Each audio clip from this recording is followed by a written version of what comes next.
Ladies and gentlemen, we are back for week 3, baby. NFL Sunday Rundown Show with Knipe and I. We were just talking about Kiefer. Knipe and I. We are back, baby. How we all doing? Good morning to you all. We got Robert in the chat. Salute to you. The pre-live crew member right there, Robert. Jets fan, so he has some sorrows, but he's always here. Thank you, Robert. How you doing, Knipe? Week 3 is here. How do you feel going into week 3 so far? I mean, just like every year, man, I'm tired of the injuries. I'm really getting sick of it already. Like, can everyone just, I mean, it's a contact sport. We know it's all, it's going to be difficult to stay healthy the whole year when you're smashing into each other the entire game. But Yeah. yeah, I mean, like, I think we're all tired of the injuries, especially the QBs, like losing Burrow. Like, I don't know, just that whole scene. I'm tired of it. I wish we can go like at least 8 weeks of just clean, healthy football, but that's never possible. So I got to quit dreaming. Dude, I was just thinking about that too. Week 3, and how many backup quarterbacks are are we rolling with so Hmm. far?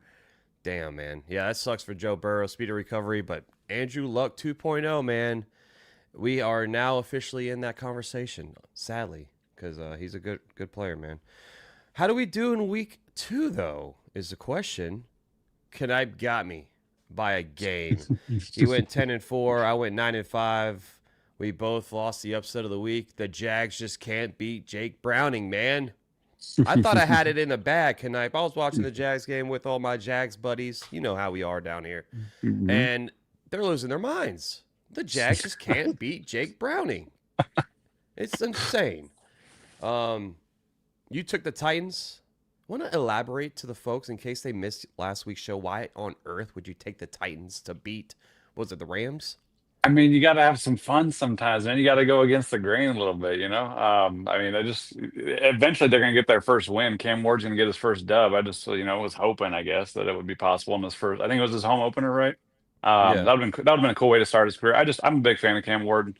I'm not saying he's going to be the greatest quarterback of all time or anything, not even close, probably, but I think he'll be serviceable very soon. yeah. Probably won't honestly see the breakout for another year or two, but that's fine. I just like the kid, good dude. That's that throw that he made though. That was sick. Like To on the Io Manor? run. Yeah, to Io Manor. Yeah, that was nuts. Yeah, yeah. We got Scotty Boy, Jets fan in the chat. I'm a sick Jets fan. I'm so sorry, Scotty Boy. The one that lost, a Bucks fan. What's up, my boy? How you doing? How you been, bro? Cynical. I'm a Giants fan. Pray for me. Oh, guys, you guys are awesome. Smash the like button for us. Thank you all for joining. Unfortunately, I didn't have time to get all the slides prepared. I know, boo this man, boo. I'm sorry, guys. So we're gonna roll with the web page today, okay? So don't kill us. But we're gonna start this off on one of the best teams in the league, baby. And I'm not just saying that. You see the Micah Parsons jersey on. You see the Micah Parsons jersey on, baby. We're starting with the Green Bay Packers taking on the Cleveland Browns, who are just abysmal, man. Packers right now are 7.5-point favorites. Knipe, we had a little scare throughout the week. Tucker Kraft got a little ouchy ouch on his knee. I was over there biting my nails, but we got word that he's going to be okay. So thankfully, that was the news that we received. The over-under is 41.5. Man, I'm not just saying that as a Packer fan, Knipe, but the Packers, they look great to start the Hmm. season off. And we're rolling off a mini bye because we played Thursday night last week. So rolling in, I know it's the first road game for the Packers. So we'll see how they play on the road. But right now, looking at this team, we are them. And we're coming for it all. Jaden Reed, speedy recovery for him. He had a surgery on his shoulder, on his collarbone, and his foot. So he's going to be out for indefinite time. But Micah Parsons, full week of full practice. I don't think he's on a pitch count anymore. He's going to unleash in this game. But on the other side, Myles Garrett. So this is going to be a fun little defensive lineman game here with Micah Parsons and Myles Garrett. Of course, I'm taking the Packers. I mean, there's no reason why I should take the Browns. They're just a bad team, man. Here's some injuries right there so everyone can look at it. Reed, IR, like I said, Kraft is questionable. Zach Tom, our tackle, is questionable. And then Joel Bitonio, the guard for the Browns, questionable with Jack Conklin. So they got some offensive line issues as well. I'm taking the Packers here, Knipe, of course, and give me the 7.5 points as well. I think they cover, and we're going to be rolling in 3-0. All right, chat. It's time to have some fun with our boy Max here. Oh, We're you gonna got to we're be kidding we're me. gonna Are you start it kidding off me? hot with the upset of the week happening on Oh, the first week wow. on the first slate. Let's go, baby. So I'm just gonna call it right now. I think the Packers. Who is the guy who said undefeated? You already know I've been having a great time with it in the chat this week. Rasheed Um, Walker, yeah, you our don't do tackle. that, man. You don't do that. That's the pride that comes before the fall, baby. You don't talk about undefeated when you're 2-0. What are we talking about here? No, I just that attitude. I mean, yeah, cool. It's cool that your guy has confidence, but you don't say that to the media. You say that amongst your boys in the huddle. I think that's pretty ballsy to say that, and yeah, I just don't fully trust it. I mean, I'll make my case here. The Browns held Derrick Henry to next to basically made him useless last week. That's very difficult to do, especially on the road in Baltimore. If they can shut down Jacobs, which I mean, theoretically, if they shut down Henry, they should be able to shut down Jacobs. I mean, dude, make love beat you. I mean, yes, he can. I know he's looked great. I'm sure he's matured, all that fun stuff. And yes, the Packers are Super Bowl contenders, but you ain't gonna go undefeated. We all know that. You ain't gonna do it. So I want to have some fun this weekend. I want you guys to lose to the Browns, the team that nobody thinks you guys are gonna lose to. It's your first road game and the overconfidence is there. You could overlook this opponent and be looking to the Cowboys already because it's Micah Parsons, and you guys have the Cowboys next week. Yeah, that's cool, fantastic. Miles Garrett is a problem, and you are going to find out today why. And I think that defense on the Browns is for real. I think they're just a few plays on offense away from number one beating the Bengals in week 1, and we're a little more Yep. serious about them as a competitive team if they do that. And so I think it's possible. I think the Browns could definitely just edge out a field goal victory here. And I don't think this will be an easy win for you. I would not take the points. I would take the Browns and those Wow. points all day. So we got some people in the chat. Mark Speed popping in. I know he's a Lions fan. He says Browns all the way. You got to be kidding me, man. Yeah, What's speed. There going we on? go. All right, chat. I got the poll up. Right now the Packers are winning the poll, as they should, but the Browns have quite a few picks. What's going on, chat? Are y'all crazy?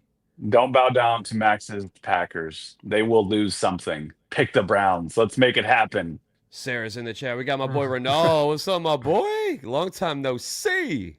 Your Packers looking like the team to beat. Glad to see a great start. Yes, sir. Man, all right. I see how you do it. I see how it is, man. It's any given Sunday, and I understand that. But let's move on. Let's go to the Colts and the Titans here. Colts, they keep winning. Daniel Jones. I will say this, though. The call at the end, the leverage call, a little rocky, right? I mean, the Colts were going to lose, and then the leverage call, it was a penalty. I'm not saying it wasn't, but that was a tough call right there. Little ticky-tacky, yeah. Yeah, but the Colts get it done, so not taking anything away from them. I know Sarah's in the chat. She's a Colts fan. So she's loving life right now. Right now, the Colts are 3.5-point favorites on the road to the 0-2 Titans. Oh, man. Like we already touched on earlier, Cam Ward, I think he's going to be a good player. I think the Titans made the right choice with Cam Ward. I said it last week, man.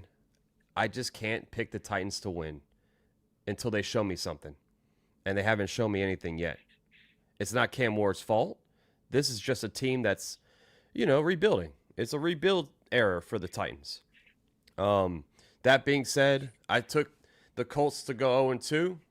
They shut me up. They said, Max, you don't know what the hell you're talking about, man. Daniel Jones looks like a new player with the Colts. Jonathan Taylor, he's off to a great start as well. Your boy Tyler Warren, he's balling.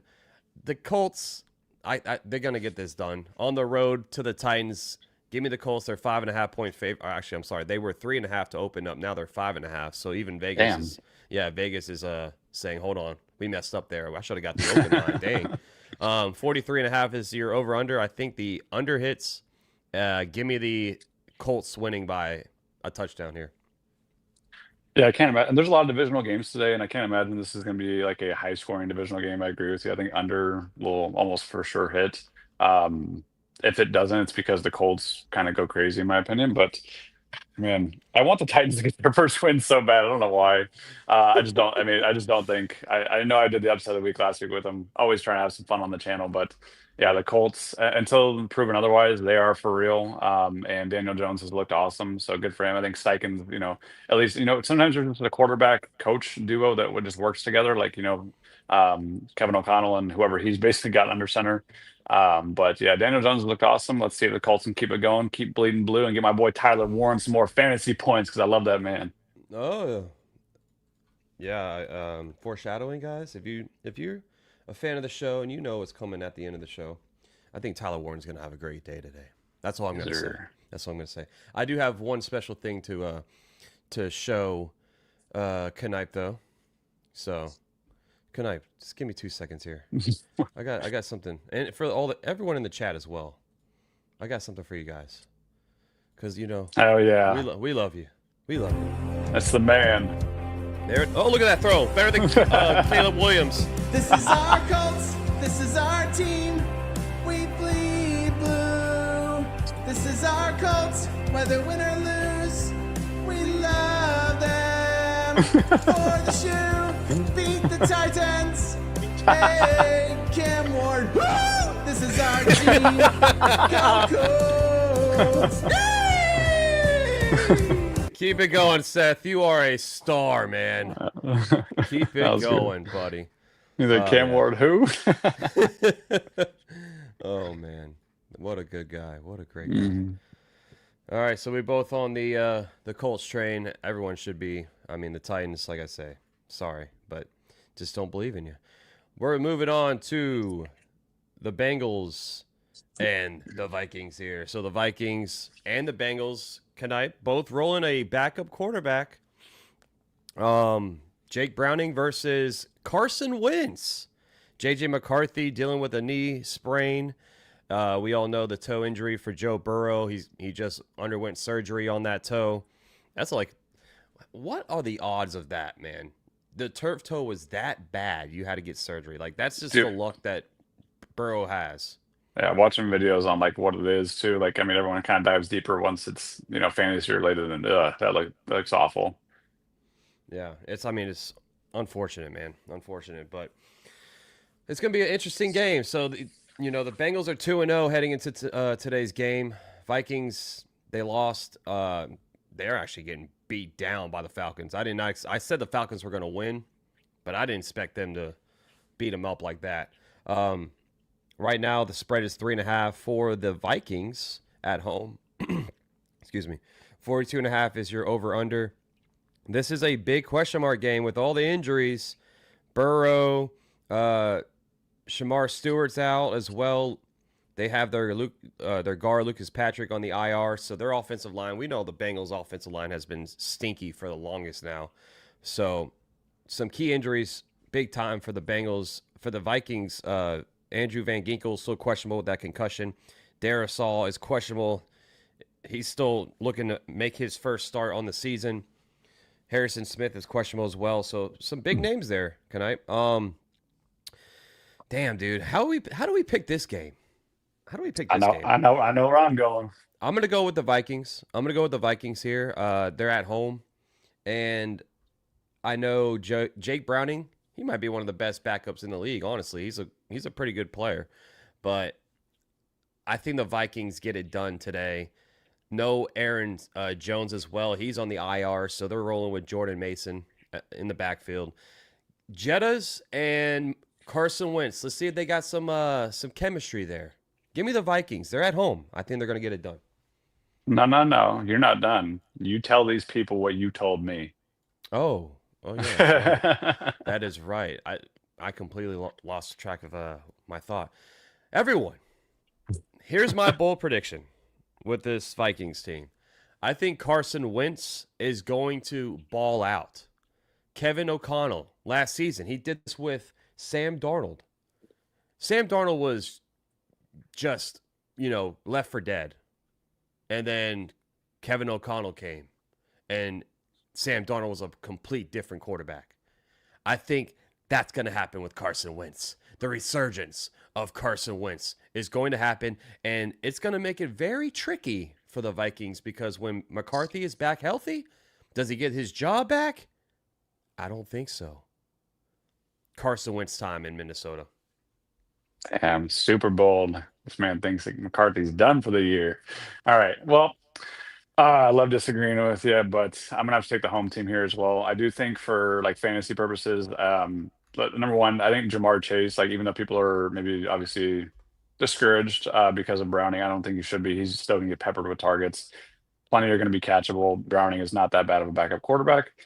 Difficult to win on the road though. And I just think that the Vikings will come together enough to complete the W today.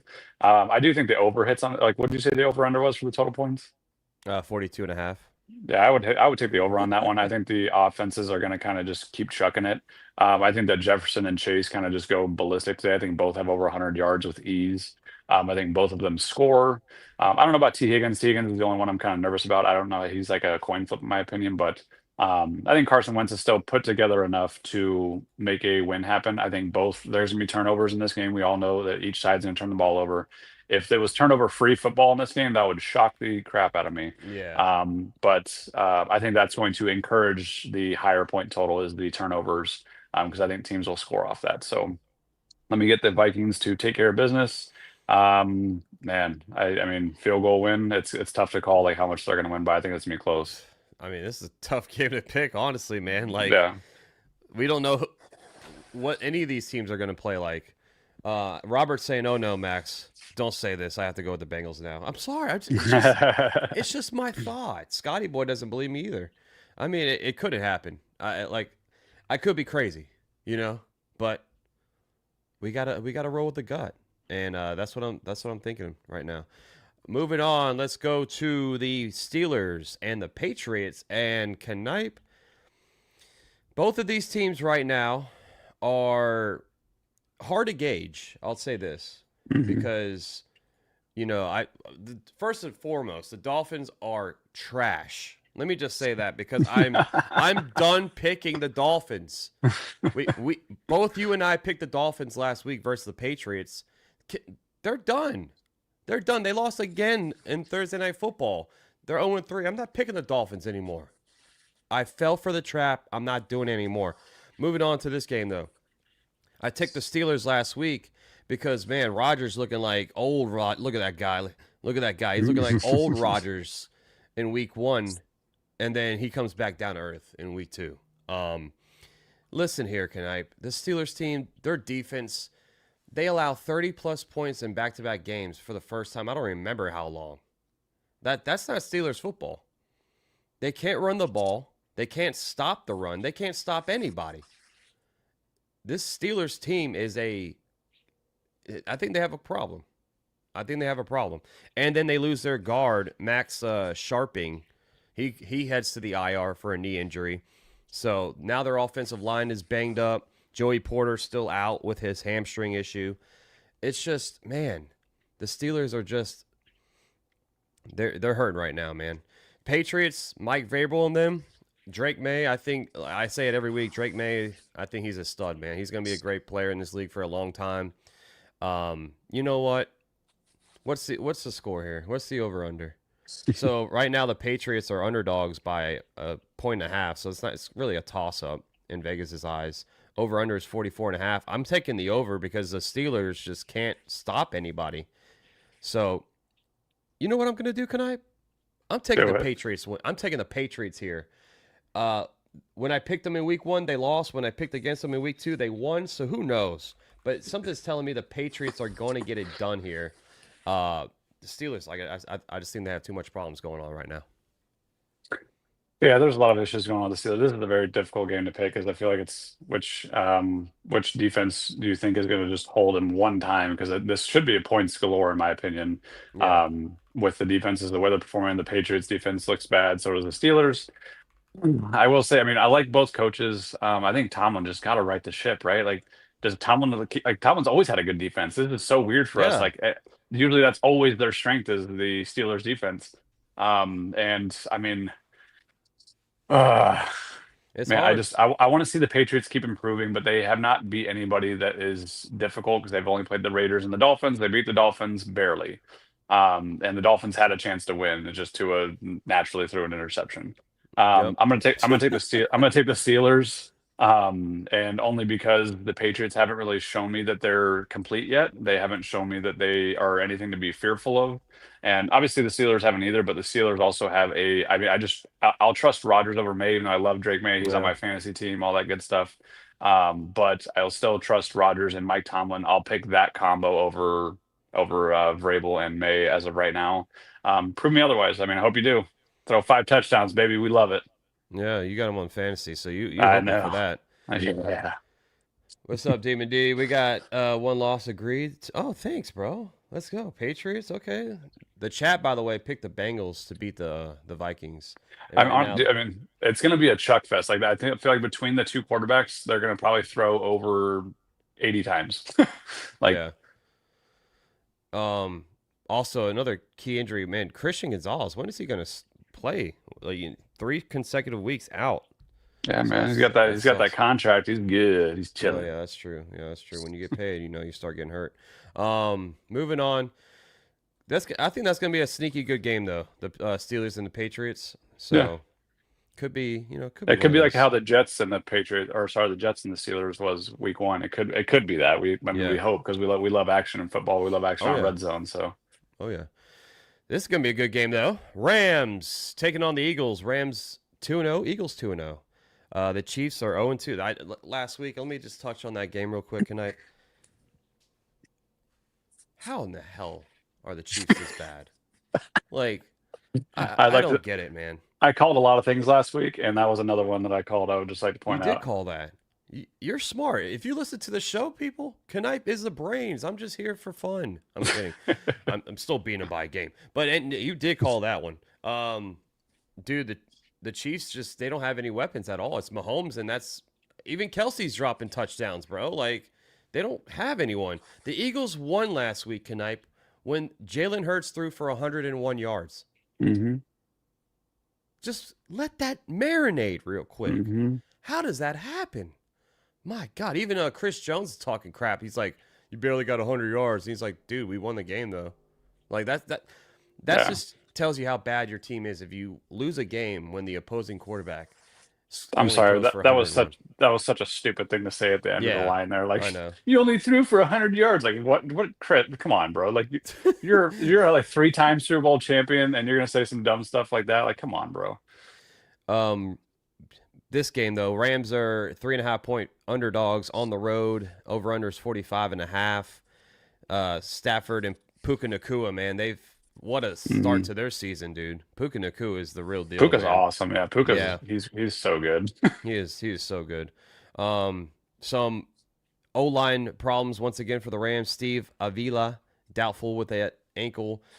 Nick Hampton, their linebacker, is out with a illness. Take some Dayquil, man. Get out there. Colby Parkinson, questionable with that shoulder AC joint. On the Eagles side of things, really no important names. Will Shipley's out with oblique. We already knew that, but Eagles are pretty much healthy rolling into today's game. Man, dude, I can't do it anymore. I keep picking against the Eagles. I wanted this to be my upset of the week, even though it's not really an upset. They're only 3.5-point dogs, but That's an upset. I guess so. I mean, I can't do it. Every time I pick against the Eagles, they just shut me up. So you know what? I'm taking the Eagles today. Give me the Eagles. I don't like it. Their team is boring, man. It's tush, push, or bust. That's all they do. The referees can't even referee it. They came out and admitted that they could have been called for a false start multiple times. I'm like, dude, how this play is going to get banned. I'm not just saying that because I'm a Packers fan and that's what the Packers wanted. But, dude, you can't outlaw this play. If you can't referee it, how you keep it in the game? Because if you watch it line up every time, sometimes it looks like they're off sides. Sometimes it looks like a false start. And the referee can't get in that huddle. They can't get in there and see. You know what I'm saying? If you're looking down the line of scrimmage, it's blocked. So I mean, we have camera angles on it if they really wanted to. Like they have the sky cam and they can do it that way. To me, that's just another poor excuse. I don't like to defend Eagles fans because I mean, I've been told by every fan base in the world that they have the worst fan base, period, because they all just they behave like degenerates. However, I will say I am on the side of if you can't stop it, you can't sit there and cry about it, like because your team can do it too. Sorry, your quarterback doesn't bench, or squat 700 pounds. You know what I mean? Yeah. But at the same time, like. The referees just need to do a better job. You can't blame the Eagles here. I don't think. I'm not blaming them. I'm just saying like that the play itself, like it's like you say. I'm not hating on it. It works. If it ain't broke, don't fix it. I'm just saying as a referee, as an NFL side of things, that I just feel like they're gonna ban that play because of that reason. It's just hard to referee. Yeah, I mean, I just think they need to find better ways to referee it instead of taking the play out altogether. But that's just my opinion. Yeah. In any case, I'm going to go ahead and take the Rams today. Oh, I think the Rams have a chip on their shoulder from the is it NFC Championship last year, right? Or was it the divisional round? I can't remember. divisional. Okay, yeah. Either way, it was a great game between the two teams, and I think the Rams defense has improved quite a bit, and I think that's going to be enough to stop Jalen Hurts. Unless they get AJ Brown rolling, dude, I don't know. Like that, the fact that they haven't got him going is kind of embarrassing. I mean, Sirianni's a great coach. His winning percentage is fantastic. The guy knows how to win football games. He doesn't care about flashy numbers or anything like that. I respect that. However, it's AJ Brown, and the guy's an elite alpha wide receiver, and you can literally throw the ball up to him and get 54 yards on any given play. You know what I mean? So it's like, dude, give your alpha a chance, and then I will have a little bit more respect for your offense. Until you're willing to show me that you're willing to do that again, because they used to do it plenty. Like I think the first year they brought AJ Brown, and they were like, "Oh yeah, let's just give him the ball." And then you saw the success it brought. I mean, my lord, like the guy was just having monster game after monster game. I think there was a stretch there, even in fantasy, where he was getting like over 12 points, standard fantasy points for like 8 weeks in a row because he was just getting fed. And again, not that it's fantasy related, but my God, like feed your alpha receiver, man. Your best player. And it's just like kind of how they do with Puka. It's like treat him like that, and you'll get some good results. And because then when you mix that up with Saquon in the backfield, like you become unstoppable. But until that happens, I'm gonna take the Rams, and I think the Rams play with a chip on their shoulder today. I think the Rams will actually win by much more than we're expecting. I think this could be a 10-point win for the Rams, like a statement win, if you will. Honestly, and Knight, come on, man. Niners need sole possession of first. We need the rest to lose, bro. I mean, yeah, I'm realistic, man. I like to, just keep it real around here. It'll happen. We have the easiest schedule in the league. We'll be fine. Over-under is 45.5. You think the over-under? I think the under, and I think that again, I think if I think the Rams win by 10 plus, I will go ahead and say what, 24-14. Damn. Okay. Get this, can I? Devontae Smith leads their team in receiving yards with 69 through 2 weeks. I mean, yeah, we all know that. That's kind of crazy. Yeah, no one's shocked at all about that stat right now. They've seen him play also. Like, I mean, they've just been running the ball to Saquon and then pushing their way to the end zone. Like, that's all that's happened. And then Dallas got it for 6 yards over the middle. Yeah. Oh yeah. Some Packer news. Tucker Kraft, Zach Tom are both active. Let's go. Yeah, this is so tough. Mr. Snip Snap over there. God, that was so tough, dude. Following that on Twitter was the most wild ride of any injury I've ever seen in my life. Like, what are we doing? I know. Yeah. Ian Rappaport just scaring all of us. That's what he's doing. Like it might be season ending. We don't know if it's IR, but he could be good tomorrow. He might be good right now. Who knows? Something to monitor. Shut up, Ian. Yeah. Adam Schefter's better.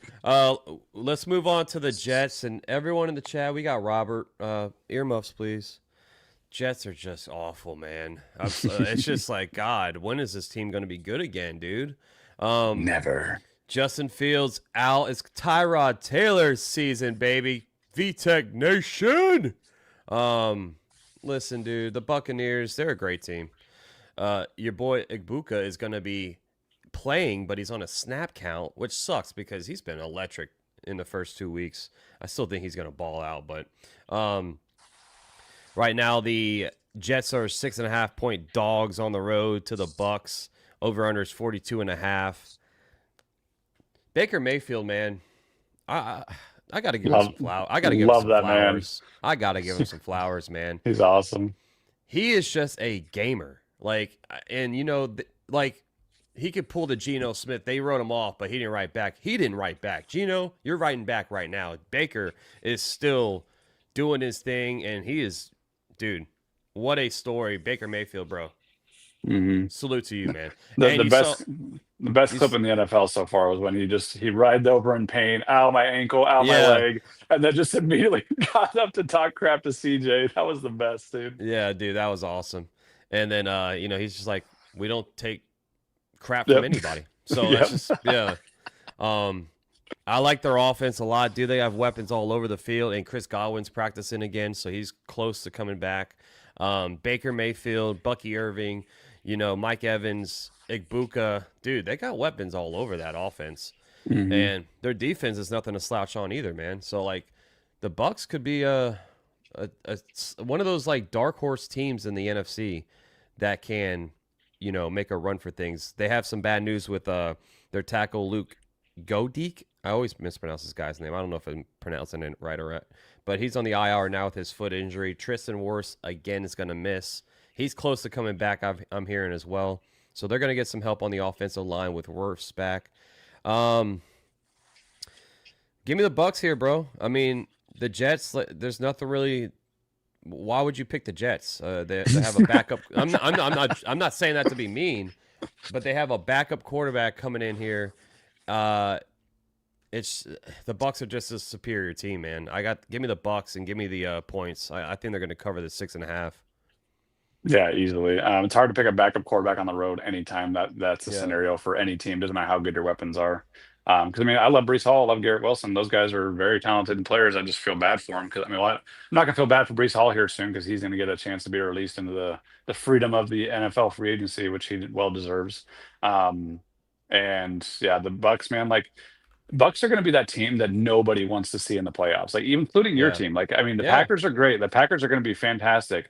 However, I know if you saw first or second round, whatever the case is, and your team has to face the Buccaneers, you're not going to be like, oh, I'm super confident that we're going to win this game. Like, you're going to know that in the back of your mind that Baker can turn it on and beat you guys in the playoffs. And Baker Mayfield winning the Super Bowl would be so cool to watch just because he's entertainment. He's like a warrior, man. Like, he's like a modern day gladiator. Like, we all love Baker Mayfield. At least I would hope, because that's what we want our football play. That's what we want out of our quarterbacks. All of us that are not, Buccaneers fans, we want our quarterback to be that tough and that, rugged about everything. So, I'll take the Buccaneers to take care of business yet again. And give me them by, it's one of those, like, do you take like 14-point dubs, or do you think that, it's like those garbage time they come back, let them score things? But I'm going to take the 14 points.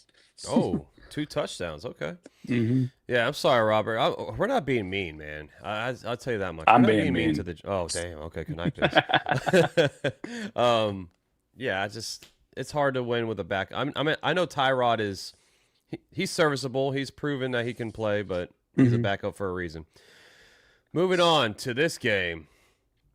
Man, there's already some issues in Vegas, Knipe, with their number 1 pick, Ashton Jeanty, coming out saying, basically, give me the freaking ball. But it's hard to when their offensive line stinks. Also, Jeanty missing some pass blocks. You saw there's a couple of plays where he missed where he could have chipped the blocker, and then Geno Smith just got his head taken off. The Raiders are an issue. They have problems, and we already knew that going into the draft when they drafted Jeanty. Their offensive line needs help. They are not good at all. And Geno Smith, it's hard to win a football game when you throw 3 interceptions. What a pathetic display on Monday Night Football. I was already sleeping, but damn, you put people to sleep with your play last week. My God. Commanders, we all know this story. Jaden Daniels will miss today's game, so it's Marcus Mariota time, right? twos. I don't know what to do because the Right. Raiders, It made this pick next to impossible when Jaden Daniels was ruled out. right now the Commanders are favorites. They're 2.5 point favorites at home. 43.5 is the over under. I listen. Can I? You know the story with me and the Raiders. I just don't like this team. I think that Raiders they have problems, man. Brock Bowers, he's good to go. I'm glad that he's still playing because he's just fun to watch. But yeah, it's you know what? I gotta pick the Raiders.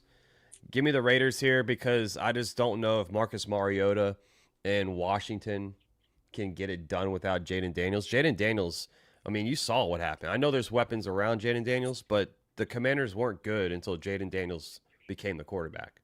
Let's just put that there. Give me the Raiders on the road. I don't love it, but this game is probably one of the toughest games to pick. I'm not betting anything on this game. Right. Yeah, I wouldn't either. Don't. Yeah, what do you do here, man? I know. still don't Throw know. a dart. Throw a dart. Right. Yeah, I'll take the Commanders just because you took the Raiders, even though I don't like either pick. I feel like tie. I'm gonna call a tie today. Yeah, that'd be funny. Hey, we almost saw a tie last week, dude. Yeah. So like, I mean, this is the one game where it'd be like if it was a tie, it wouldn't surprise me. But yeah, I'll take the Commanders just because you took the Raiders, and like I don't love it. The only way it works out is if Mariota is able to actually use his legs. I don't know how well he can do that. He is not to say he's old or anything, but he's also not young and spry as he used to be. So we'll see. I don't know. Let's see if Mariota's been getting them good practice reps in with the twos, and I don't know. I guess the Commanders defense is going to have to show up today and stop Geno because yeah, this is ugly. Kiefer's in the chat. Jaden Daniels stinks now, he says. No, he does not. That's what happens when you own a player in fantasy and you're salty. Oh my God. What's your thoughts on real quick before we move on? What's your thoughts on the Jainty stuff? Him coming out and saying that stuff. I mean, as rookies, you shouldn't be doing that. Period. You're not even Adrian Peterson, Saquon Barkley, like those guys didn't come out and be like, "Oh, I need more touch." You know what I mean? Like, as a rookie, you should never be speaking to the media that way, in my opinion. You've not earned anything. You have not shown that you were just like so ungodly good at every aspect of football to where you're making every person miss that tries to tackle you. Now, granted, I will give him this. The O-line has like similar to Omari and Hampton. Like every time it seems like Omari and Hampton and him touch the ball, the O-line just disintegrates. Like nobody's helping them. There's defenders in the backfield, and they basically have to like twist and spin and dive and dodge every single like 3 players before they can even get a yard. So I will give them that. It has looked ugly whenever they get the ball in their hands. However, you still like, dude, you're in a team sport. You're not playing tennis. Stop bringing up, I want to get fed when your team is losing. First of all, it's like a losing game script is never going to be a recipe for 20 carries. We all know that. The guys who get 20 carries are on the winning side of the football game. And Genty is just not you haven't earned anything yet, bro. Like we understand you were a generational prospect coming out, sure. But you're also, you're a rookie, bro. Like you need to act like a rookie. You need to earn things, and things aren't just given to you. You can't, I don't know. The fact that Carroll didn't come out, I think Carroll behind closed doors took care of business with him verbally. Like, cause Carroll kind of kept it low key. Like, oh yeah, we want to try and get him 20 carries after he said that. And I was like, I don't know if I like that. I don't know. I feel like if I was a coach, I'd be like, nah, you're gonna know your place, and like I might even start Zamir White for a play or two just to make you understand you're a rookie, pal. So I don't know. I didn't like it. No, yeah, it's definitely something you don't do, especially like you keep that behind closed doors if you have that, Right now the chat is 100% on the Commanders, so I guess I'm on my own island. Yeah, Kiefer saying Mariota's about to ball out. I mean, we hope so because we want to watch good football. We want to see some red zone TDs. We want to see some end arounds. We want to see some play actions, jet sweeps. Let's do it. Flickers. Yeah. All right, moving on to the Falcons and Panthers. Panthers, they just suck. I mean, it's just, can we just say the Falcons move on now? Yeah, really, we could. Like, there's nothing really else to say, honestly, man. The 4.5 point favorites. That's it? Yeah. Good Lord. Everyone smash the Falcons. Yeah. Freaking good Lord. Bet everything on the Falcons. Bet your bank. Yeah. I'm just kidding. Don't do that, yeah. Please. Mortgage, everything. Cars. Let's do it all on the Falcons. Jesus. No, like, we want to analyze these games, but there's really nothing to say about these Panthers, man. They are awful. They are awful, man. Yeah, Moving on.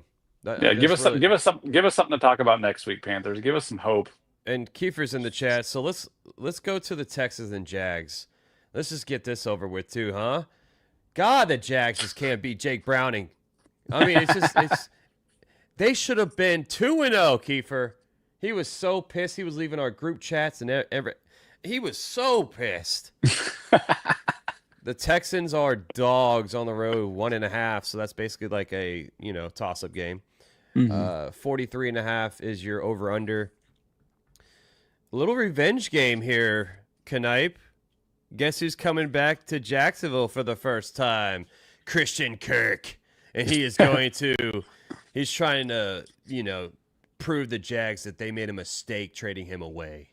But in all reality, I feel bad kind of for Trevor Lawrence. Brian Thomas Jr., man, what in the hell are you doing out there, man? This guy feels like he's lost. His confidence is shot or something. He's dropping easy first downs on a fourth down play, too. And then Dwami Brown dropping a dime back corner end zone. It would have been a touchdown. He drops the ball. So Trevor Lawrence is trying to do all he can.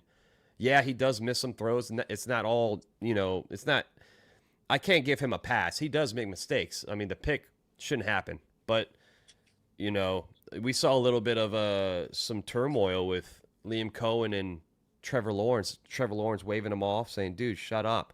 When Cohen was like, hit him in his chest. Hit him in his chest, man. So the Jags, they were my upset of the week last week. They almost did it, but they lost. ETN having a great start to his season. We saw Tootin in the backfield as well. So the Jags, they got a decent little backfield, man. The Texans side of things, though, this offense has issues. I mean, it might be better with Kirk playing for the first time, but last week, man, their defense played well, but their offense didn't help out at all. Give me the Jags here. I think this might be a record. This might be a record, Knipe. I picked the Jags 3 weeks in a row. But the Falcons, the Texans, they're one of those teams where, like, I think they're going to be on a downfall.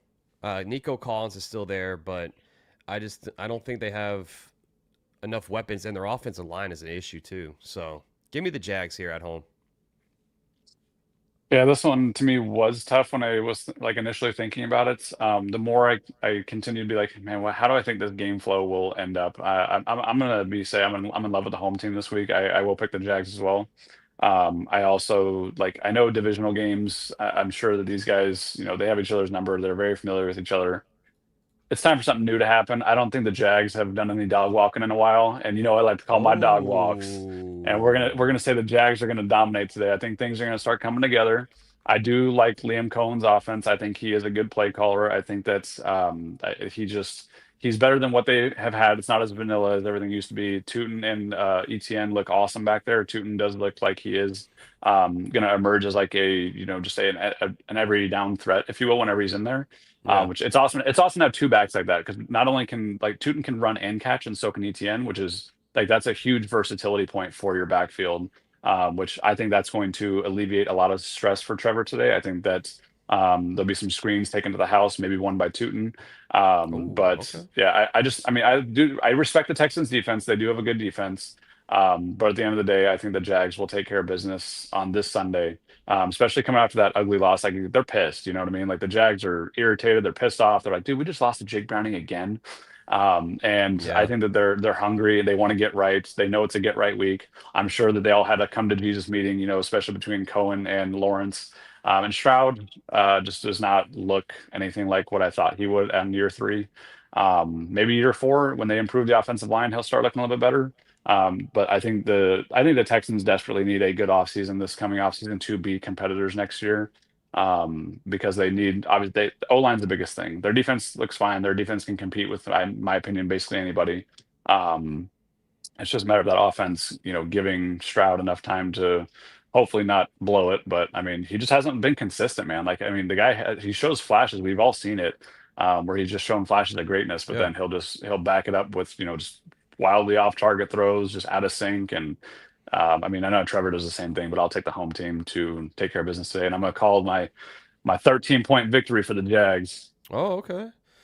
Over under is 43.5, so I'm assuming you're taking the over because you think the Jags are just going to dog walk them. So Yeah, I mean, I do think that'll happen today. I don't think it'll be like a normal weekend for these two teams because I think these guys usually are pretty tight with each other and they're also not scoring very much. But I think that'll change this Sunday or today. Jags, get it done, man. Don't make us look stupid, please. Please don't make us look stupid. We could go on the show next week and everyone's going to boo us and throw tomatoes I'm at okay us. with being stupid. Going on, let's go to the fours. So 4:00 games, Broncos and the Chargers. Probably one of the best games on the slate. Yeah. Broncos, we talked about earlier, they could be 2-0 if it wasn't for a leverage call. But any given Sunday, that's football for you. Stop making stupid mistakes. Broncos are 2.5-point underdogs on the road. The Chargers look great, dude. The Chargers look like they probably are the best team in that division. I mean, yeah, Herbert after dating Madison Beer. Hey, he's a whole new man, brother. Herbert's looking like the MVP. Look at him. He's got like messy hair over here. He doesn't even brush his hair anymore. That's how confident this guy is, man.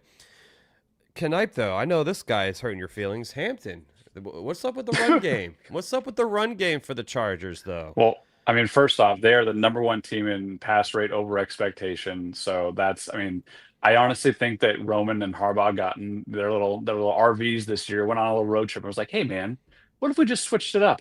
Everyone thinks we're going to run all the damn time. We drafted this first round running back. What if we just have, because Herbert's a great quarterback. We all know that. Yeah. Like, what if we just use our great quarterback and let him throw the ball a bunch?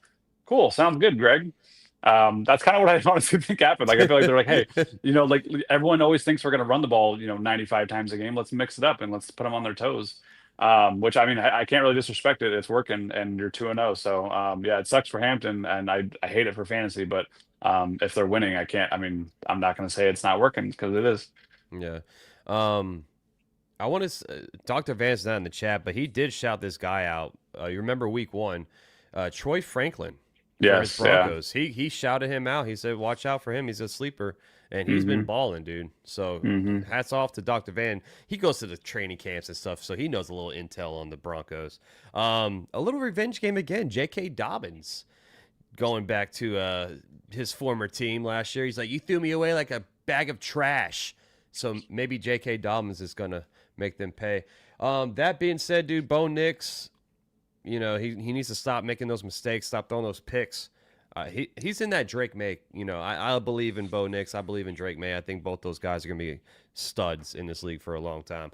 That being said, Knipe, give me my upset of the week. Upset of the week.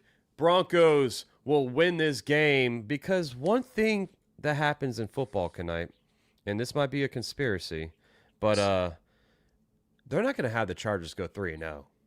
You don't think? I don't think so. I mean, they want this division to be nice and tight. So give me the Broncos on the road here. And I know they're only 2.5-point dogs, but they're underdogs. So no, it's still an upset. Yeah, no, for sure. I like the it. Broncos. I'm not going to follow you though. I'm going to follow with what I've been saying the entire season. That I think that Harbaugh has corrected this team. I think the Chargers are no longer choke artists. I think the Chargers are going to be finishers. I think the Chargers are for real, and I think that they are going to be a problem in the AFC East. They're going to be kind of like how the Bucs are in the NFC, just like that team when you see them in the playoffs, like when the Ravens or the Bills see them in the playoffs, that round, whatever round they end up in. It's not going to be exciting to see that that's the team you're playing. It's going to be like, oh crap, well they could pull this off against us, and so I think that they will be a serious team all year. I think they're going to be difficult to defeat, especially at home. This is not it technically is their home opener because the first game was in Brazil. So we all know there's like 7 true Charger fans. Yeah, there's like a handful down there, but I mean it's still it's still on your home turf. It's for the players. It is the home game. It's not on the road. Yep. You're not having that noise in your ear. I think that the Chargers will take care of business. It will be a close game. I don't like. What's the over under? Over under. I think it was 43.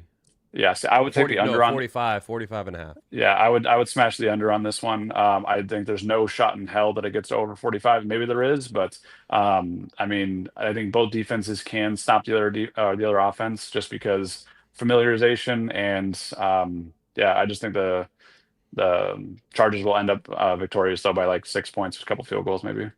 Some injuries. Khalil Mack is on the IR now with his elbow, Mhm. so that's terrible news for him. And They for the still, yeah, Chargers. but they still have a good defense, dude. Like their Yeah. Charger defense is still solid. Dre Greenlaw on the IR with his quad issue. Evan Ingram out with his back issue. Evan Ingram just he cashed out. I don't even know why this guy. As soon as they get paid, they're like, stinks. "Owie, Yeah, ooh." ow, my back. My back hurts every damn week. I'm still going to work. We got our first fantasy question all the way on Twitch. So shout out to Twitch. Start one, Pearsall or Hollywood Brown. Who are the Chiefs playing again? Chiefs playing the Giants. Hollywood. I'm taking Hollywood. I think I don't think we're going to need to throw a whole lot today. And Mac Jones didn't show that he's like obsessed with throwing to Pearsall. God, that's hard. I think you have to take Hollywood while Rasheed's still out. And so is Worley. I think that's just by default. You kind of have to take Hollywood, but I don't like either one, to be honest, this week. I'd just say Hollywood because you saw the Giants just give up 40 points on defense. So Yeah, sure. I mean, that plays into it. But I mean, also, I mean, the Chiefs have not looked put together on offense, but I mean, they probably will against the Giants because like you said, their defense hasn't looked great. But I mean, I don't know. Do you have any other options?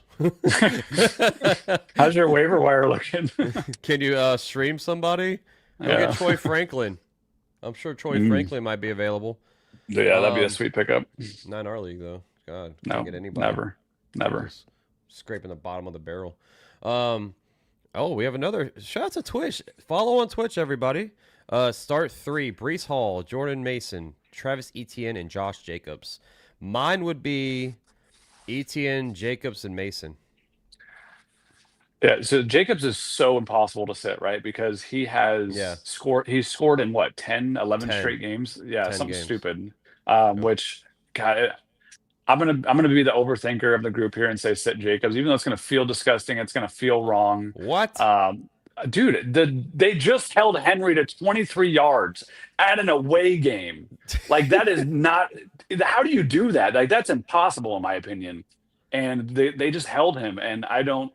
Do you really think that spells like a big fantasy day for Jacobs? Like, yeah, sure, he might get they might get a PI call in the end zone, and then Jacob runs it in from the one. I'll look like an idiot. Sure, I don't care.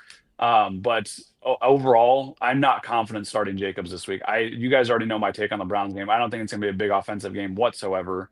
And Jacobs against that line, like my God, dude, Henry getting 23 yards scared the piss out of me. So, I would say sit Jacobs. That's just me being maybe too big brain right there. I don't know. Yeah, I mean those are some good choices though. So if your if your team has Hall, Mason, Etienne, and Jacobs, Jesus. Yeah, sweet 16 league, bro. No, yeah. Or like sweet luck. I mean, no, I'm messing with them. Thanks for following on Twitch, by the way, bro. I appreciate you, G-Ritz. So moving on to the Saints and the Seahawks, man. Spencer Rattler's looked pretty. He hasn't looked terrible. You know how we get on the Saints every single week here. I want to, maybe this week I'll say, hey, listen, Rattler, he hasn't looked terrible. I will say. Hey, no picks. Yeah, no picks. 3 touchdowns, 421 yards. Yeah, we respect it. Shout out to Granderson, 3.5 sacks already on the season too. So the Saints are, even though they're 0-2, they're playing a lot better than I expected. That being said, guess who's out again? Chase Young. I mean, when in doubt, it's death, taxes, and Chase Young missing games. It's just like, come on, dude, get out there. So he's out again. Penning, their tackle, is questionable with a toe injury. JSN, questionable with a sickness. What did I say earlier, Knipe? Take some Dayquil and get your arse out there. Come on. I'm just being funny. It might be more serious than that. Zach Charbonnet, doubtful. Kenneth Walker time. So, some injuries on both sides, but listen here, Knipe. It's just like the Panthers. I mean, come on. Do we have to say anything? if you've been watching the show for the first 2 weeks, which you should, we said the Saints were going to be bottom 5 or top 5 picks in the draft next season. I got to take the Seattle Seahawks at home. They're 7.5-point favorites. I don't like the spread. I wouldn't take the points because we said this last week with the Chargers and the Panthers. Or not the Chargers, the Cardinals and the Panthers. I said I wouldn't bet the spread on that. And guess what? The Panthers backdoored it at the last second. Yeah, that was wild. I think it's the same. I think it's the same thing. I'm going to go with the Seattle Seahawks at home. 42.5 is your over/under. Give me the over and give me the Seattle Seahawks. But JSN missing, if he does, that would be a huge blow for the Seahawks. He ain't gonna miss. He'll be fine. I am gonna pick the Saints, not this week. I gotcha. Eventually, though, I am going to pick them as an upset of the week because there's no way that this team doesn't put together a winning week. Like just come together for 4 quarters. Rattler kind of pulls it out of his arse, if you will. Yeah, there you go. But yeah, I just think the Saints will get a dub here soon, just not this week. It's really hard to play in Seattle. Whoever my Niner fans are in the chat, I'm sorry again. I'm picking an NFC West team too. You're taking the whole division, huh? I do. They're gonna win today, and that because we have a good division. There's not a lot of bad football in my division. But I mean, this is also like if there was more of a cake matchup. I know the Saints have been competitive. They haven't really given up an easy W. Like Arizona beat them by a touchdown. We only beat them by 5 points or something like that. So I mean, they have been competitive, but I think they're going to fall again to another NFC West team. And I mean, if they were at home again, I'd at least give them a shot at my upset of the week. But being the fact that Seattle's home, I don't think that they'll take care of business this way. I think it'll be another close game, though. It's not going to be easy for Seattle. It might even look like the Saints will win for a minute, but Seattle's going to pull it out at the very end. So yeah, let's get it done. What up, Jay? Holla, holla, holla. Jay, let me know if you have any bets. Let me know your parlays, bro. Yeah, I mean, listen, we said what we need to say. The Saints might, have the biggest upset of the day. I just don't see it happening. Moving on, let's go to, this is a very tricky game, Knipe. We got the Cowboys taking on those pathetic Bears. I'm sorry, Bears fans, but God, you got killed last week. Cowboys barely beat the Giants. That was a shootout. Brandon Aubrey. That was awesome. Dude, best draft pick I ever had. He's a cheat code. Yeah, he's a weapon, man. Cowboys are 1.5-point favorites on the road, but this is a toss-up game. Over-under is 50.5, so this is by far the biggest over-under total so far on the slate. Cowboys, man. They have, they show you they got weapons. We already know they have weapons on offense. George Pickens looking like he's fitting in well so far with the Cowboys. CeeDee Lamb, there's no need to even talk about CeeDee Lamb. The guy's a flat-out beast. Look at Kenny Clark. Already got a sack. See, look at that guy, man. Just look at the Packers stuff on, you know what I'm saying? But Caleb Williams, what's going on? Is he going to figure it out? Like, the Bears... Are they going to start this season 0-3? We already have, you saw what happened with Ben Johnson. He came out and said that basically the guys in practice, some of them aren't practicing like they want to be out there. I'm sub-quoting. I don't remember exactly what he said, but already issues going on internally with the Chicago Bears. Dude, I can't do it. I can't take the Bears. I got to get the Cowboys again. Give me the Cowboys winning. I know they have some issues. Deron Bland's out. Trayvon Diggs questionable with a knee injury. Jalen Johnson's gonna miss probably all year. He's looking at core surgery now, so that's a huge blow for the Bears. DeAndre Swift questionable with a quad injury. I think he's gonna play, but give me the Cowboys. I just think they have more firepower than the Bears, and you saw the Bears just get absolutely just beat down, embarrassed. They got a 50 burger up put on them, so give me the Cowboys. And your boy called it. But you know what? We're going to go and switch gears because it's the NFL, baby, and it's any given Sunday. The Bears are going to have that come to Jesus moment with Ben Johnson. They're going to figure it out this week. It's going to be a hard-fought battle. I don't know if the over is going to hit. I want to say it will, just because both defenses are kind of garbage in my opinion. But to me, the Bears at home, They need to get right. They know it's time to get right. They need that W to get them going for the year, and I think they pull it off this week. I don't think it'll be pretty, and I hope to God it doesn't come down to the kicker for him because we all know how that'll end. But yeah, let me get Caleb Johnson to let me get Colston Loveland in the last few minutes to get that game-winning reception touchdown. He's going to need the touchdown. They will be down by like 4. You say They'll that be down because by you picked him up on fantasy. Stop. No, I didn't. I didn't pick up Colston Loveland. Oh, I thought you did. Oh. No, I have Warren. That's all I need is Tyler Warren, baby. That's all I got. That's all I want. No, I think Colston Loveland gets the game-winning touchdown grab. They'll be down by 4 points, driving with under 2 minutes left, and Caleb will get it done. Let me get 27-24 Bears. So just over the over. Just over. Yep.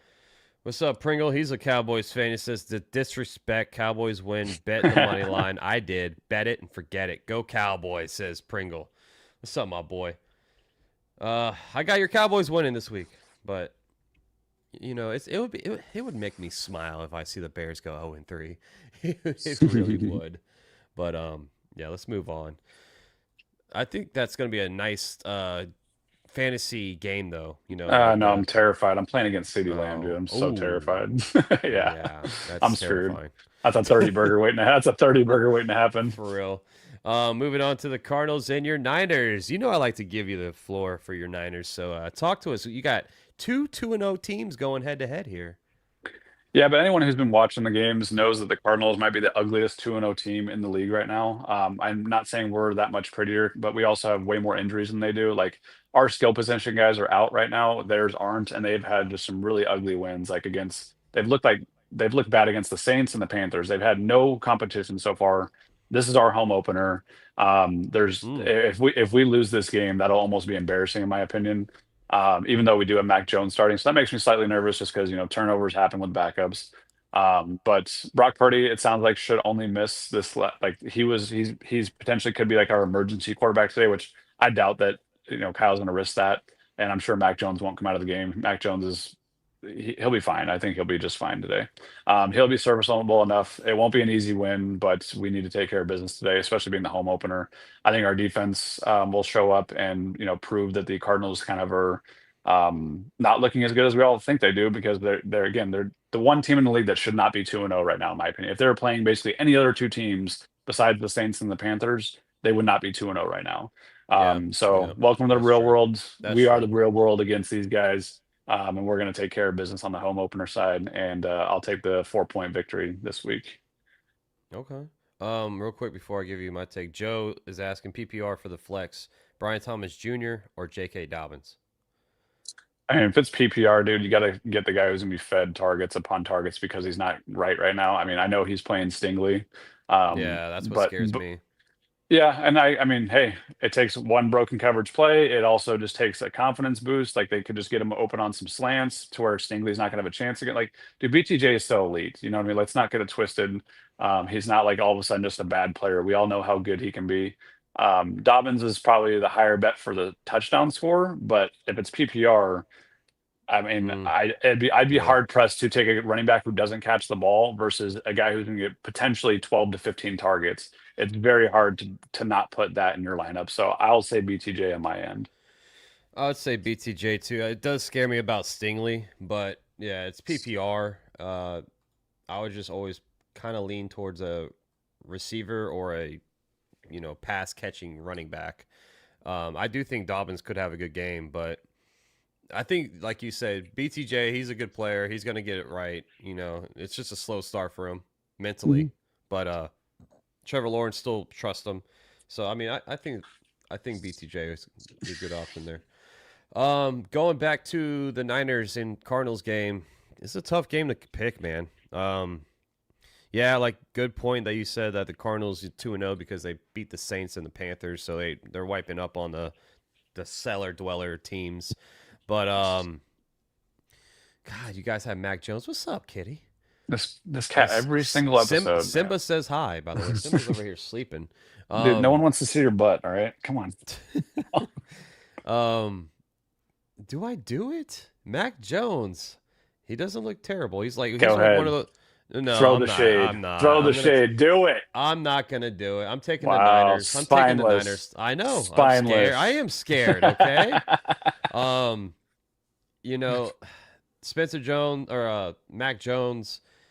He's like we were talking about Jake Browning earlier. He's one of the best backups in the league, in my opinion.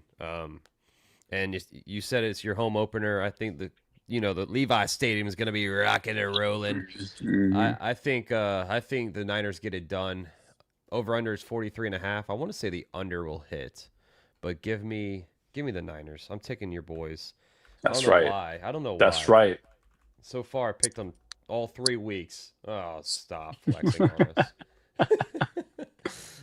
Moving on. Let's go. I think the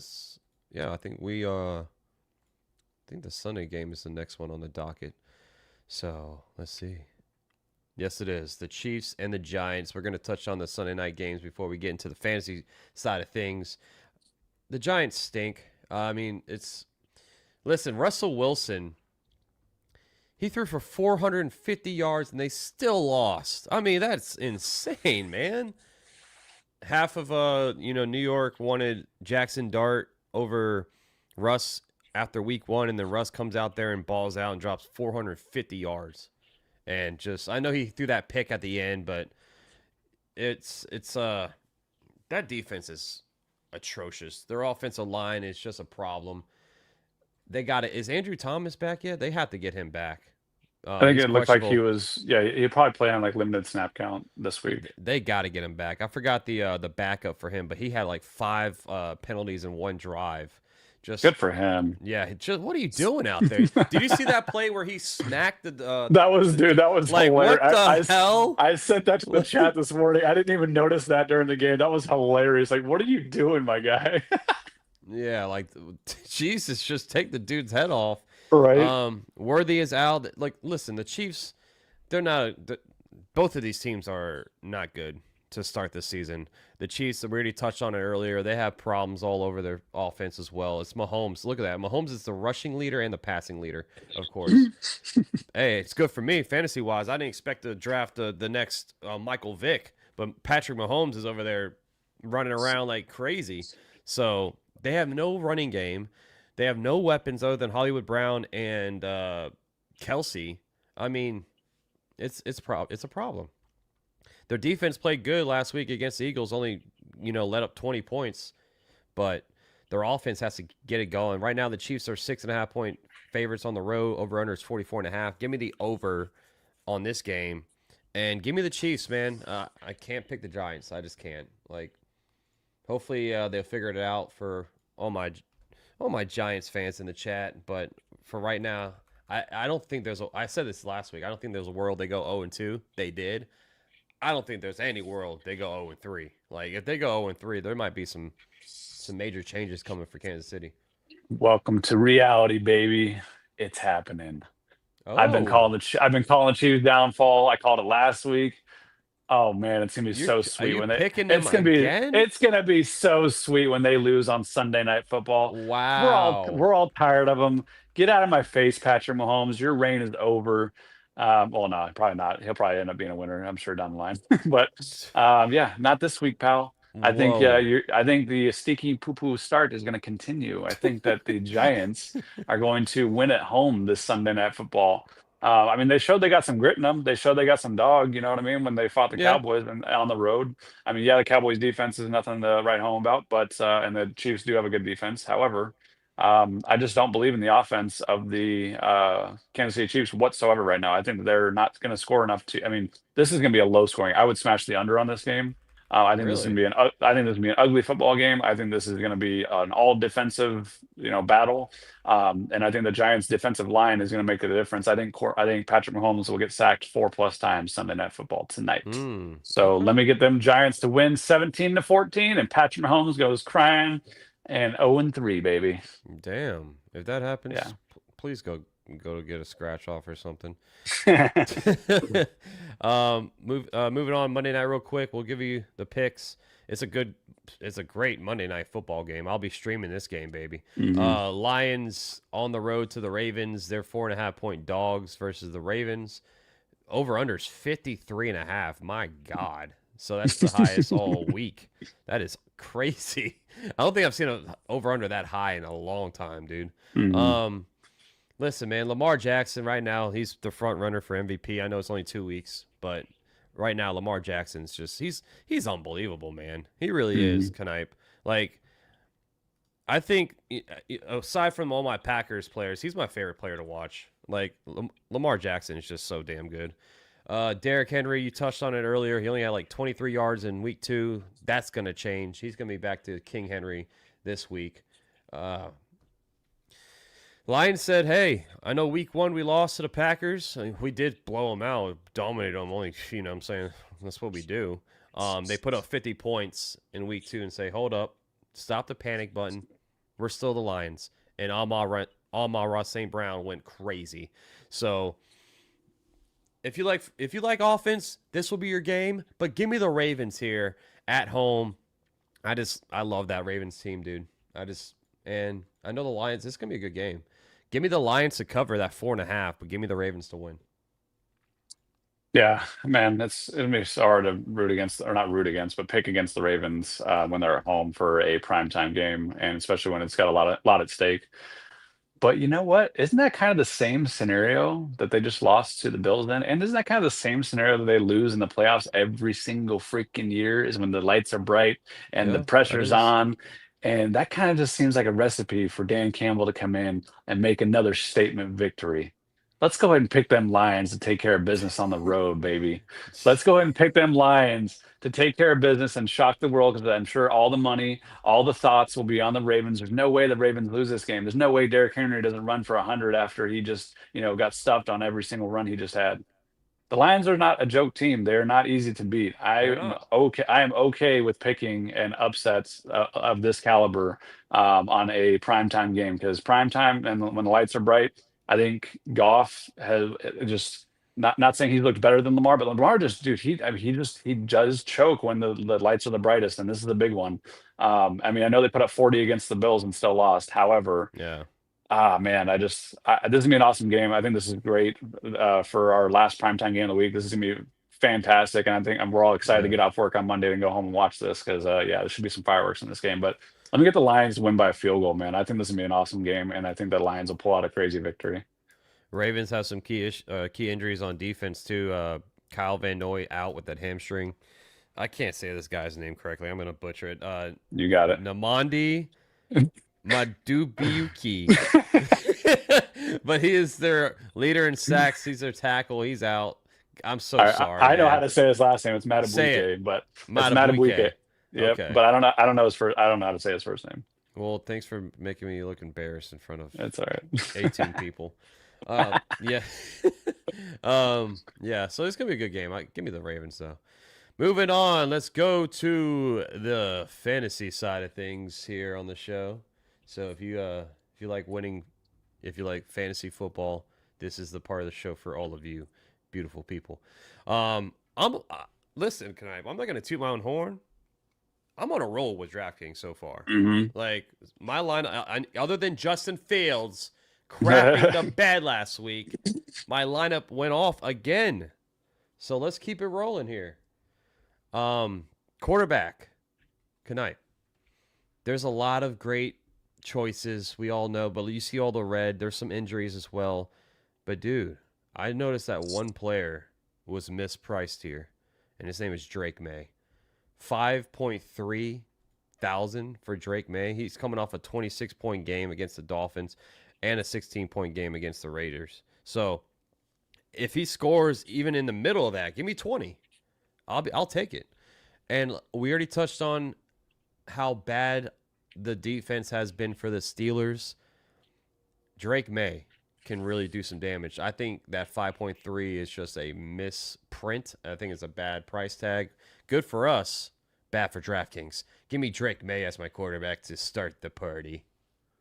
I love it, because you've been on a roll, so I hope that hits too. Yeah, let me. I mean, I've been calling it this whole podcast here, but we're going to go ahead and go with Caleb Williams, because I think the Bears are going to take care of business today. And I'm sorry, but after watching Russell Wilson basically throw for next to nothing against the Commanders, then going into the Cowboys Stadium and throwing for 450, You're Yeah. going to tell me Caleb Williams doesn't throw for at least 350? I don't buy it. I know he hasn't looked right. I know he hasn't looked polished, but Ben Johnson will make it happen today. He will scheme open Roma Dunze, and DJ Moore will get a couple screens before they trade him to us. You know what I mean? So yeah, we'll take Caleb Williams to take care of business today for at least 350 yards and 3 touchdowns. Ooh, okay. All right, Robert, see you later, buddy. Thanks for joining the show, dude. We have a question here. Andrew saying start 2, Cup, Hollywood, McLaurin. Then for tight end, Hawkinson or Goddard. Start 2 for me would be probably Hollywood and McLaurin. Yeah, how do you start Cup? Like he hasn't even Yeah. has he even had like more than like 3 catches in a game yet? I haven't even noticed that Cup's been playing, to be honest with you. So Yeah. like I wouldn't start Cup.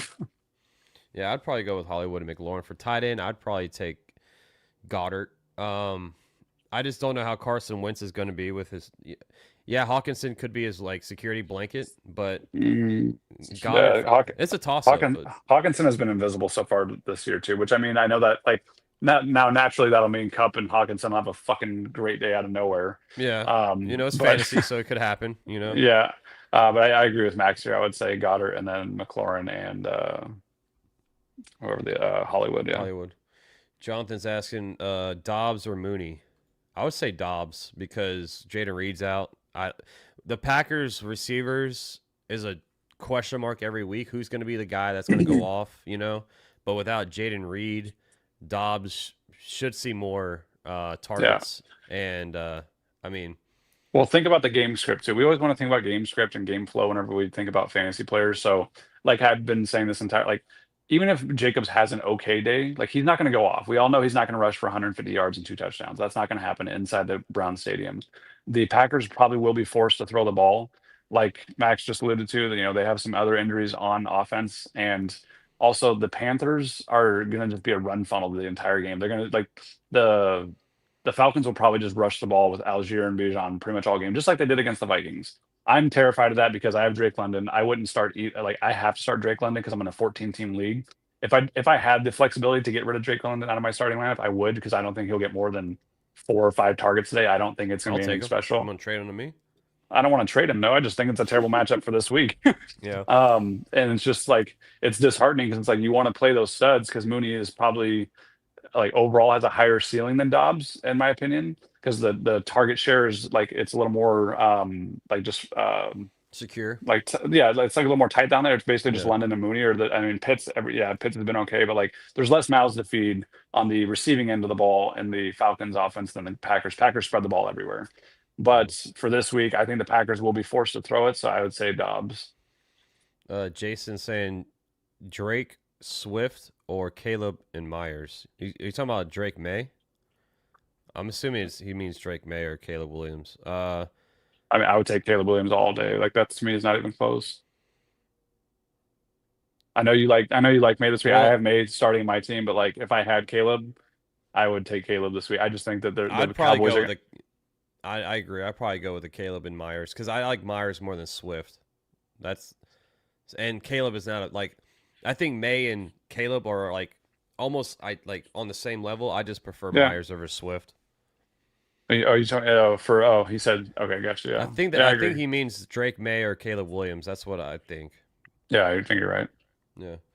Andrew does say Cup did have 9 targets and went 6 catches for 90 last week, keeping him. Okay, I guess I'm just not watching. Sorry. No, keep them stashed. Don't drop them by any means. But no. Yeah. All right. Some other great picks for quarterback. If you want to spend the money, I think Love is in a good spot, 6.3K. Of course, you always have Hurts in play, but I just like to save money on the quarterback. So, going to my running backs, I'm going back to the well, dude, because I feel like his price tag hasn't been adjusted, and that is Travis Etienne at 5.9. The guy has just been, look at the yards per carry, 8.9, 5.1. I know Tuden kind of, took some of his carries away, but he's still under 6,000, and I think the Jags definitely can run over the Texans defense, and Etienne, he can make some plays in the passing game as well. So Etienne for less than 6,000 just screams like underpay. But I think this is the best play of the week. Kenneth Walker at 5.8K. I touched on it yesterday, or I touched on it earlier. Zach Charbonnet is out, or he's doubtful. If he misses, it's going to be a full workload for Kenneth Walker. Last week, he balled out 13 carries, 105 yards. Charbonnet just, even when he's playing, he can't gain a yard. Like, Kenneth Walker is by far the most explosive out of the two. Mm-hmm. But you take away Charbonnet, you get full Kenneth Walker for less than $6,000. So, I mean, I just feel like that was my first plug-in of the slate. So, give me Kenneth Walker, and my flex, I also went with running backs. So, I'm going to go with, I spent the money because I did save some money elsewhere as well. I went with Bijan Robinson at 7.9. I know it's expensive, but he's worth it, man. Look at that game. 22 carries, 143 yards, just balled out versus Minnesota. Back-to-back weeks where he scored at least 27 and 22 points fantasy. This is their focal point on offense, man. Bijan Robinson, and they're playing the Panthers. So I think Bijan is in line for a huge game, and I had to go up there and pay for him. Yep. I did the same thing. Bijan was my first running back I took just because I agree with you. I think the Falcons' defense is stout.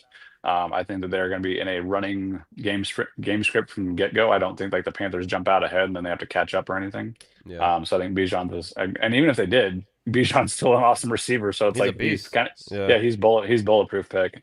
And then my next pick was, I think it's a very popular one this week. It'll be Jordan Mason. Yeah. And I think just because we all want to attack the Bengals, front seven, because we all know that they're kind of a run funnel as well. And we all know that Aaron Jones is on IR, so Mason has the bell cow usage at least minimum for the next 4 weeks. I'm sure he'll be basically the RB1 there for the whole year now. However, I think Mason can get it done this week. He can potentially get 2 touchdowns. So yeah, let me get Mason. And then did I go? No, you go with receiver. Okay, and then we'll just skip it for now. Yeah. Jason's asking another question. Start one: Darnold, Geno, Rodgers, Wilson, CJ, or Trevor for quarterback. Jesus, what the hell are you doing? What kind of league are you doing here? Are you trying to stream a quarterback or something? Yeah, that's what it seems like. That's so many options. I would say Rodgers personally. I was either thinking Darnold or Rodgers out of those. Only reason I wouldn't pick Darnold is because, if we expect the Seahawks to get an early lead and maintain it, they're probably going to use Walker up a bunch. And so if I think the back and forth can be there. I want a back and forth quarterback. I want a quarterback who's going to either be down or tied in the game. And I think that is the most likely is going to be Rodgers just because that defense is not performing. Yeah. So you never want a quarterback that has a big lead. That's the worst nightmare ever. He has Fields got hurt, so he's trying to pick up a quarterback. Yeah. I'd probably go with Rodgers as well. Darnold's a close second, but let's see. What I would consider too when you're looking, this is just a 1 week Band-Aid. And he said he has Fields. Yeah. Okay. You should also just consider looking at what the next few weeks look like for each of these guys you're going to pick up. So if there's one that you somewhat like today that you can stomach having for today, and then also just potentially use them next week as well, because concussions, you never know anymore. It could hold Fields out another week. So I would just look at the matchups for not only this week, but for next week as well. Let's see. Next week, the Steelers play the Vikings, and that's actually the first morning game. And Seattle is playing. Let's see. I don't even see them. They're not on a bye week, are they? Oh, Seattle's on Thursday night versus Cardinals. So I still like Rodgers there. Yeah, I would take Rodgers. I'll take Rodgers. Jordan's saying trade Etienne and Evans for Brian Thomas Jr. and Harvey. Etienne was my RB4 and needed an upgrade at wide receiver. Yeah, I love that. So I'll let y'all know information on our league. I just traded Jordan Mason and Ramondre Stevenson for BTJ and Blake Corum, just because I wanted another alpha wide receiver potentially. I'm sure he will turn into it. I think BTJ is one of the biggest buy lows in fantasy right now. I think that you can get him cheaper now than you ever will the entire year. So that's why I went for it. Yeah. Yeah, I was gonna say because Etienne definitely is a downgrade from Harvey, but you said that was your RB4. Mike Evans, though? I guess Brian Thomas would be better, but... at some point, Evans will pull a hamstring. He's going to be... I feel like there's no way he stays healthy this whole year. He's he's getting to that age where he's going to become falling apart here soon, in my opinion. Yeah. Yeah, I mean, I feel like I'm with you though. I think Brian Thomas Jr. is going to get right, and it is definitely buy now for Brian Thomas Jr. Yeah, it This might not week, be this week. It might not be this week, but you yeah. will, in the long run, be happy you have BTJ. So running backs, if you wanted to go cheaper, we touched on him earlier. Tootin at 4.9. I didn't go that route, but he is a play at 4.9. But yeah, I mean, I feel like we got some good. I mean, Jonathan Taylor. I almost did Bucky Irving versus the Jets because the Jets just defensively can't stop anybody. But Dude, that I'm not gonna lie, it made me almost like not nervous, but like Rashad White looked pretty damn good last week, yeah, man. Like yeah, he that was did. almost discouraging. Because I love Bucky Irving. Bucky Irving's a phenomenal player. But it's almost like just discouraging when that kind of stuff happens. Because if you have Bucky, that kind of makes you be like, oh, like Yeah. they might trust Rashad a little bit more now for some more touches, and it takes away from your boy. So Real quick, who are you people trying to poach out of here in the chat? NFL, they keep saying Screen Verity TV seems legit. Well, go get some viewers then if it's so legit. No one's wait, clicking what? on your channel. Like someone is trying to like hype up their channel in the comments, like NFL live stream on Screen Verity. And then they're sending people in the chat saying, "Oh, it looks so cool. It looks so legit." Then grow a community. If it's so good, get out of my channel. Jesus. Going for receivers, we were talking about them. I did it. I went with Mike Evans. I know. Listen, as soon as I saw Igbuka was on a snap count, give me Mike Evans. I know he's going against Sauce Gardner, but defensively, man, the Jets have been trash. So I don't even care if he's going against Sauce. I think Mike Evans, this is the week where he scores a touchdown. I know he's 6.6, so he's a little high for his lack of production, but I just feel like this week is the week for Mike Evans, in my opinion. I also went with, listen, Knipe, this is it for me. Mm-hmm. Matthew Golden. This is the week. Yeah, it has to be, honestly. This is the week. Yeah, 5.1K. Get him involved, please. He's too fast, man. Like that's what I'm saying. He can break the top off, and like he was barely missed for 2 TDs, man. Like he needs to get it. Like Jeff's saying hi from Jerusalem. Can you throw in a mention about the weather? Yeah, I got you next week. I'll do that. Sorry for not doing that. But yeah, like Jaden Reed's out, man. This is the week for Golden to finally break through and just get some like 100 yards and a touchdown, man. Sorry, you said we have a viewer from Israel right now? Jerusalem. Yeah. Like Jerusalem, Israel? Yeah. No way. What in the world? That's crazy.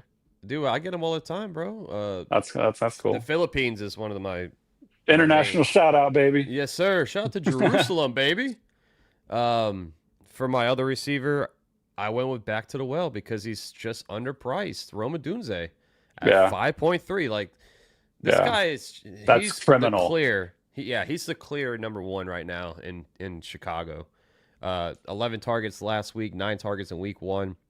He put up 128 yards and 2 touchdowns. He was like the lone offense for the Bears last week. Him and he looks the part, man. Like I knew he would do that this year. He just looks awesome. Yeah. So Rome at 5.3 is just severely underpriced in my opinion. So that's a great value.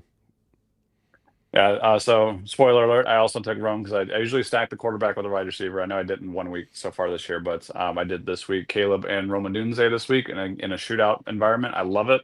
I think that is a winning stack this week. I feel like there's no way that either Rome and or Caleb don't combine for 40 plus points. To me, there's just no world that doesn't happen this week.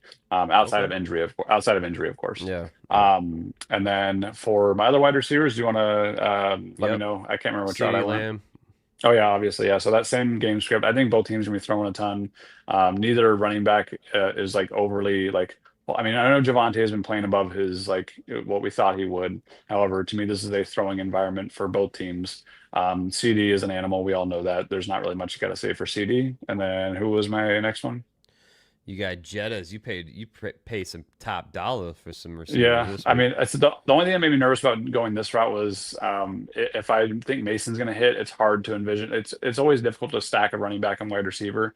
However, I think the game environment for the Vikings and Bengals will be so conducive to fantasy points for the Vikings, and I really trust Kevin O'Connell to get a lot of guys involved and to get his stars involved. And Jefferson, to me, is just he is on a path to like he needs that 100-yard game to feel like himself again. And I feel like Yeah. he goes for like a $140 or $150 today. And so I think that's I hope. possible for the game. I feel like it's possible for the game script to favor both Mason and Jefferson today, which is not normally the case. But we shall see if I'm right here. I like this And then pick. Troy Franklin at 4K. Yep. And my flex was Troy Franklin. I mean, the guy, I mean, when you're going to tell me you can give me $4,000 on DraftKings for a 9-target individual, I almost don't care what the name is attached to it. I almost don't care what the position is attached to it. $4,000 for a 9-target guy, which again, I know that was last week. That could easily change this week. However, the Chargers have a good run defense. And obviously the rapport is growing with Troy Franklin, and the trust is there now with Bo Nix and Troy Franklin. Sutton had 4 targets for a reception, Yeah. like a yard or something like last he week. didn't do nothing last week. Yeah, and not saying that's going to be the same this week. However, I mean, Troy Franklin just looks great, and I feel like a breakout could easily. I mean, wide receivers break out all the time, and the trust is there. After a 9-target game, you trust that wide receiver, and I think he even had like 6 targets the first week. So it's like he is Yep, he involved. did. He is playing, and he is a good route runner. Like the guy, I've watched enough of his routes to where I'm like, okay, yeah, this guy like he knows how to get separation. He knows how his hands are good, and he knows how to get yards after the catch. So I love Troy Franklin for $4,000. There's a couple of cheap options. Pittman at 4.9 is good. Dobbs at 4.8. Yeah, there's some good, really cheap receivers. Going to tight end, I went with your boy Tyler Warren Yeah. at 4.4. I almost pulled the trigger at Bowers at 6K. I can't go against my rule. I hate spending up for tight ends. Tyler Warren, 7 targets in week 2, 9 in week 1. The guy's just, he's good. I still can't believe the Bears took Loveland over him. I know, really, it's crazy. When you watch the like- tape, it's like, dude, Colston has no dog in that guy. Like, Yeah. and Tyler has all of it. Like, dude, Tyler just watching him play football is great. I love this kid. Yeah, so I still think that's a little cheap too. He's hovering around that price tag, but I mean, back-to-back weeks, at least double digits. I want to see more of the 15 area, but I think let's get the kid his first touchdown on the season. Yeah, that's what we're Yeah, talking come on, about. baby. Yeah, let's Let's do go. it. I agree. All right, I think I went to Harold Fannin Jr., did I not? Yep. So you went back to the well. I think that's 2 weeks in a row you went with him. Yeah, I mean, he's Where is he's he? getting looks. He's getting looks. He has good hands. He runs good routes. And they're not going to be able to run the ball very much on the Packers defense. And it makes me nervous to pick anybody in this football game. But he's a good price point. I also don't like to spend a whole lot for tight end. And if anybody's a safety valve, it's him. And it sucks because I'm playing against him this week in fantasy, of course. But I mean, Oh, really? yeah.